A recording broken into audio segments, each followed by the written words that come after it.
Atom bombs का नाम सुनते ही यकीनन आपके दिमाग में एक तबाही मचाने वाले हथियार का ख्याल आता होगा, लेकिन आपको ये जानकर हैरत होगी कि यूएस एयर फोर्स ने 1994 के अंदर एक गे बम बनाने का प्रपोजल बाकायदा तौर पर पेश किया। ये 3 सफ़ों पर मुश्तमिल एक प्रपोजल था जिसमें बताया गया था कि ये बॉम्ब जहरीला नहीं होगा, लेकिन इसके अंदर बहुत स्ट्रॉन्ग फीमेल सेक्स फ्रोमोन्स होंगे जो सेम जेंडर को अट्रैक्ट करते हैं, ताकि तमाम दुश्मन के फौजी एक दूसरे को देखकर ये बोलने लगें, प्लीज बड़ा डैड। उस्ताद जी, पहले मैं होला, बकवास बिल्कुल नहीं हुई। मुझे फिर शायरी आ गया।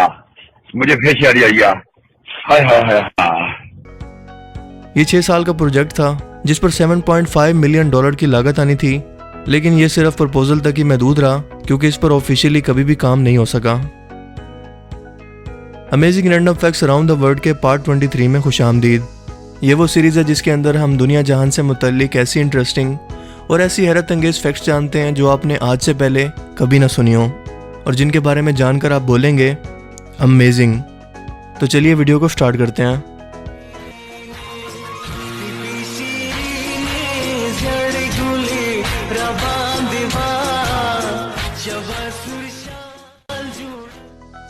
अगर मोबाइल के अंदर आपको अपनी सिंगिंग रिकॉर्ड करने के बाद और सुनने के बाद ऐसा लगता है कि आपसे बुरा तो कोई भी नहीं गा सकता या दूसरे लोग इसे सुनकर डर जाएंगे, तो आपको बताता चलूं कि ब्रिटिश नेवी एक मशहूर अमेरिकी सिंगर ब्रिटनी स्पीयर के गानों को बाकायदा तौर पर सोमालियन कज़ाकों को डराने के लिए इस्तेमाल करती है, जिसके अंदर इसके गाने oops I did it again और बेबी वन मोर टाइम जैसे गाने शामिल हैं। इनका कहना है कि सोमालियन समंदरी कज़ाकों को इस तरह का वेस्टर्न म्यूज़िक बिल्कुल भी पसंद नहीं है और इसे ज़्यादा देर सुनने के बाद वो बिल्कुल इरिटेट होने लगते हैं और अपनी जगह को छोड़कर भाग जाते हैं।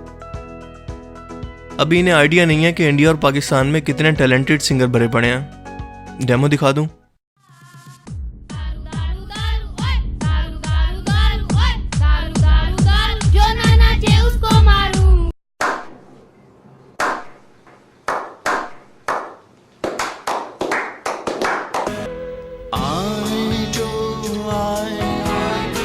Bleiben im Raum. Kite, Jode, Krebs.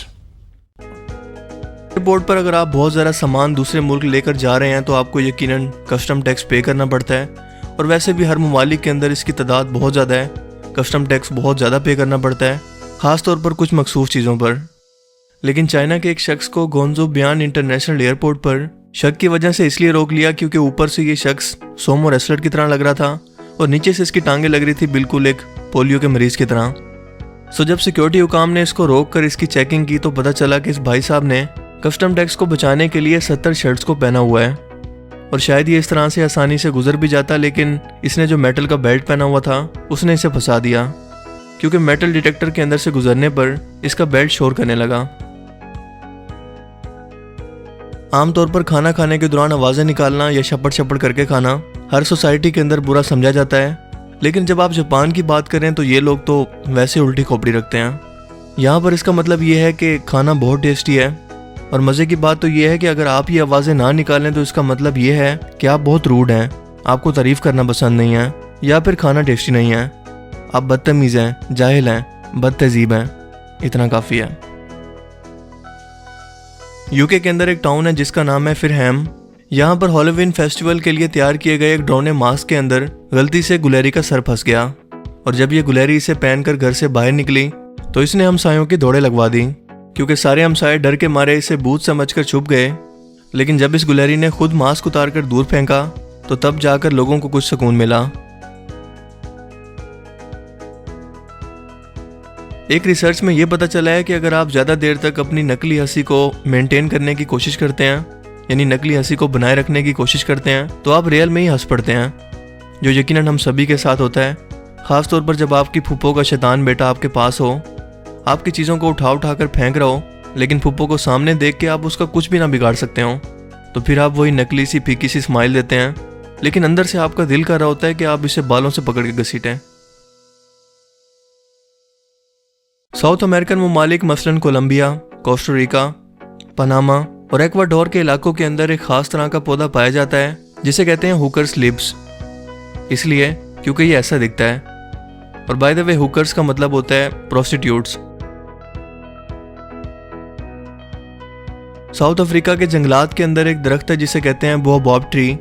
इसका सरकमफेरेंस होता है 154 फुट और इसका तना इतना चौड़ा होता है कि इसके अंदर तकरीबन 60 लोग भी समा सकते हैं, यानी अफ्रीकन के लिए एक बना बनाया घर। अच्छा हुआ कि मलिक रियाज इन घरों तक नहीं पहुंचा, वरना वो तो इन दरख्तों की भी हाउसिंग सोसाइटी बना के बेच देता। सुपर कार्स बहुत ज़्यादा फास्ट होती हैं और इन्हीं के पास सबसे ज़्यादा स्पीड में ट्रैवल करने का वर्ल्ड रिकॉर्ड भी है। लेकिन क्या आप जानते हैं कि बाईसाइकिल पर सबसे ज़्यादा हाईएस्ट स्पीड का वर्ल्ड रिकॉर्ड क्या है?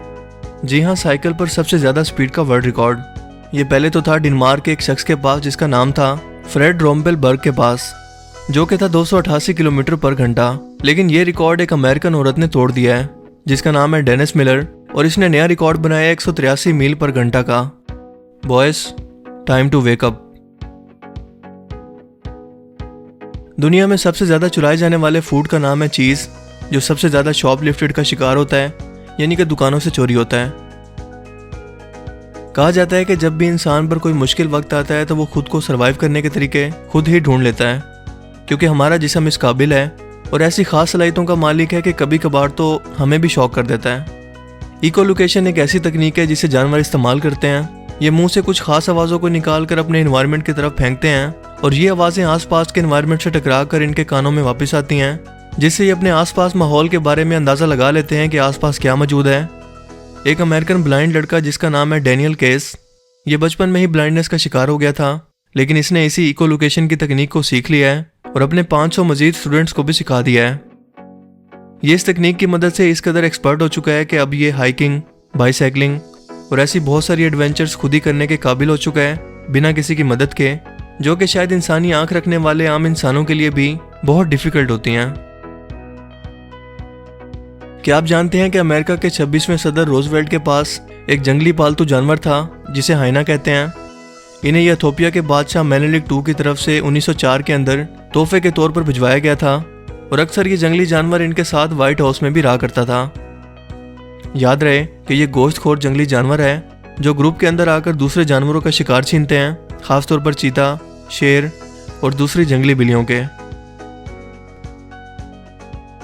एक इंसानी बाल तकरीबन 100 ग्राम वजन उठाने की ताकत रखता है। इस लिहाज से अगर एक जवान शख्स के बालों का अंदाजा लगाया जाए तो वो 5600 से 8400 किलोग्राम तक का वजन अपने सर के बालों के जरिए आसानी से उठा सकता है, और यही वजह है कि लोग सर के बालों के जरिए ट्रैक्टर और गाड़ियों तक को खींच लेते हैं। गेम ऑफ थ्रोन्स की शूटिंग के दौरान क्वीन एलिजाबेथ ने शूटिंग सेट का दौरा किया, लेकिन यहाँ पर मौजूद इस मशहूर तख्त पर बैठने से इनकार कर दिया, क्योंकि कदीम ब्रिटिश कल्चर के मुताबिक ये किसी और फॉरेन तख्त पर नहीं बैठ सकती। ये गैर कानूनी तो नहीं है, लेकिन ये रस्म सदियों से चली आ रही है, क्योंकि अगर वो किसी फॉरेन तख्त पर बैठ जाती हैं तो इसका मतलब ये होगा कि वो अग्रेसिव रवैये या फिर इस मुल्क पर अपना कब्जा दिखाने का पैगाम दे रही है। गूगल के मुताबिक 50% लोग कभी ना कभी अपना नाम गूगल पर ज़रूर सर्च करते हैं, ये देखने के लिए कि इनके बारे में क्या इन्फॉर्मेशन मौजूद है, या फिर इनकी कोई पिक्चर वगैरह तो अपलोडेड नहीं है, या फिर लोग मेरे बारे में क्या बात कर रहे हैं। हाँ जी, तो आपने कितनी बार सर्च किया? सच बताना। फ़र्ज़ करें कि आप एक स्ट्रगलिंग एक्टर हैं और आपको बड़ी मेहनत के बाद आखिरकार बड़ी टॉप की मूवीज़ के अंदर काम मिल जाता है, लेकिन इस फिल्म का डायरेक्टर हर फिल्म के अंदर आपको ज़ख्मी करे ना करे आपको मार ज़रूर देता है। सेन बेन की कहानी भी यही है, जो कि ब्रिटिश एक्टर है। इस बेचारे को game of thrones, Lord of the rings और गोल्डन आई जैसी मशहूर फिल्मों में काम करने का मौका तो मिला, लेकिन इस फिल्मों की कहानी के एंड के अंदर डायरेक्टर ने हर बार इसको मार दिया है, और ऐसा 1-2 बार नहीं बल्कि 23 टाइम्स हो चुका है। सो यही वजह थी कि सैन बैन ने 2014 के अंदर एहतजाज करने के लिए ये हैशटैग चलाया कि अब अगली बार मेरे साथ फिल्म में जो मर्जी कर लेना, मुझे जख्मी कर दो, मेरी टांगे तोड़ दो, मुझे अपाहिज बना दो, मुझे ज़ोंबी बना दो, लेकिन प्लीज़ मारना मत, क्योंकि लोग मेरी फिल्म देखने से पहले ही समझ जाते हैं कि ऐसे थोड़ी देर च मरण वाला है। यार सोचो ज़रा, एक बंदे की पहचान ही ये बन जाए कि ये हर फिल्म के अंदर ज़रूर मरता है, बंदा तो ये सुनने से पहले शर्म से ही मर जाए। रशिया के अंदर शादी के लिए प्रपोज करने का एक नया ट्रेंड चल पड़ा है, जिसके लिए बाकायदा कंपनियां काम कर रही हैं। इसका सीन कुछ यूँ है कि आप एक कंपनी को हायर करते हैं और ये कंपनी मिलिट्री फोर्स पर मुश्तमिल टीम को आपके साथ भेजती है और आपके साथ रास्ते पर खड़े होकर उस लड़की का इंतजार करती है जहाँ से उसे गुजरना है। ये लोग इसकी गाड़ी को रोक कर अपने आप को मिलिट्री वाला जाहिर करके उसकी गाड़ी की तलाशी लेने की कोशिश करते हैं, जिसके बाद लड़का हेलमेट उतार कर और अचानक से रिंग निकाल कर लड़की को प्रपोज करता है। वैसे ये बहुत रिस्की काम है क्योंकि इसमें रियल और फेक के अंदर फ़र्क करना बहुत मुश्किल है। हो सकता है कि ये इतना ज़्यादा मशहूर हो जाए कि इसको सुनने के बाद कोई लड़की से प्रैंक समझ रही हो और कोई उसे रियल में ही अगवा कर ले और वो भी खुशी से अगवा होने के लिए गाड़ी में जाके बैठ जाए। वैसे क्या आपने कभी नोटिस किया है कि अगवा करने के लिए या किडनैप करने के लिए हमेशा एक सफ़ेद वैन ही क्यों इस्तेमाल होती है? मुझे तो आज तक नहीं समझ आई। क्या आपको कोई आइडिया है? तो आज के amazing random facts around the world की सीरीज़ में सिर्फ इतना ही। आपको सबसे अमेजिंग फैक्ट्स कौन से लगे? अपनी कीमती राय का इजहार कमेंट सेक्शन में ज़रूर कीजिएगा और हंसी टीवी को इंस्टाग्राम पर ज़रूर फॉलो करें ताकि आपको हर तरह की न्यू अपडेट्स मिलती रहें। सो मैं मिलूंगा आपसे एक नई इंटरेस्टिंग वीडियो में। तब तक के लिए अपना बहुत सा ख्याल रखिएगा। Thanks for watching this video.